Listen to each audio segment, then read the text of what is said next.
punches right now. As we kind of all just reflect on this day and treating it as, you know, a celebration of Kobe's life, of everybody's life, but his legacy, what do you remember most from your days? I mean, you played against him, you've known him as a player, just kind of where does it sit with you?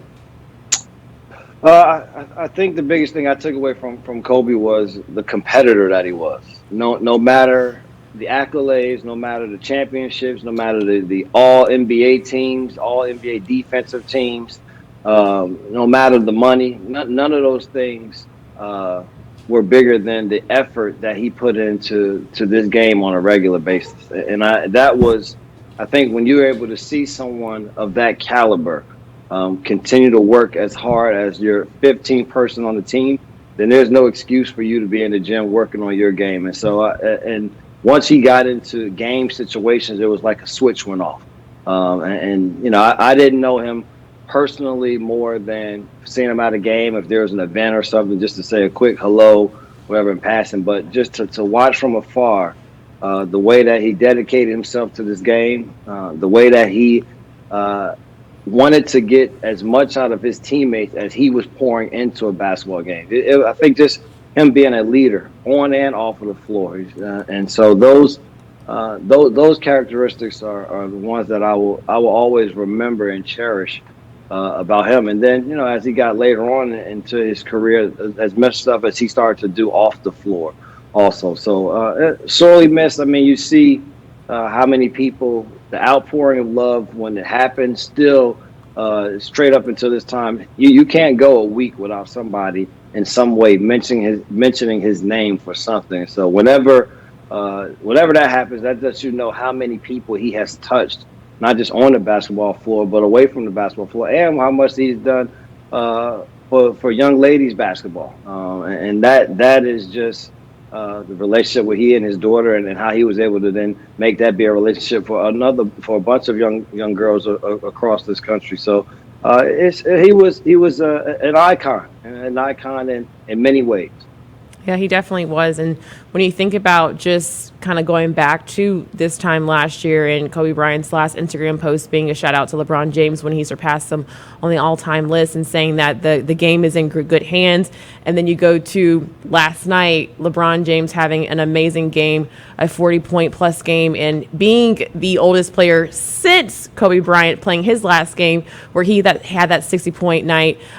You feel as if like Kobe's still here. Like he's still, it seemed very just like, just ordained and like divine that all this is happening. And then you see all this happening in basketball and you think back to it about how much he's done for the game.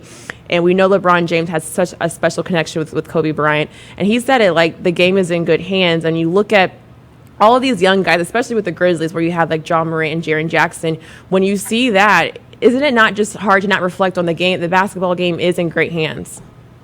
It is in great hands, and I always say that it'll always still be on the shoulders of those veteran guys to show these young guys how to continue the game to being a great game. And it's not just how well they play on the floor, it's getting across to them how much your importance is away from the floor. And then with this past year, especially with all the social justice situation, to have those young guys be able to see and how do the veteran guys approach this? Because at the end of the day, you're still talking about kids.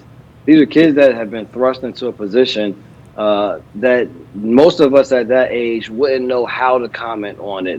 What do we say? Because we were a bit so young, and they're so young, and so I think they had to take the example of either older players, their parents, someone within their circle that had lived a little bit more to understand what was going on and how things can be changed, but also just understanding the importance of their voice. And I think that's what LeBron James is continuing to teach these kids in terms of on the court. He's still the best in shape. He still shows up every night when he's on the floor. He's the best player on the floor, whether that's scoring if he needs to score, assisting, rebounding, doing whatever it takes to win. And then once he steps off the floor, I don't know too many people that have done more than he has done for communities, especially his community back in Akron with his school and everything that they're doing. But then just wherever he has been, with his NBA career is the way that he has embraced those communities. And so it's a great example for our young players of how to be professionals, not just in playing the game, but how to be a professional away from the floor. Yeah, and LeBron James has just absolutely epitomized that, and it's been fun to see the Kobe LeBron connection in LA and LA really diving. It's hard not to love LeBron James when he is playing for your team and when he's scoring 46 points and calling it home cooking against the Cavs. Like, that's just what LeBron does. But the game certainly does feel like it's in good hands. We mentioned the young Grizzlies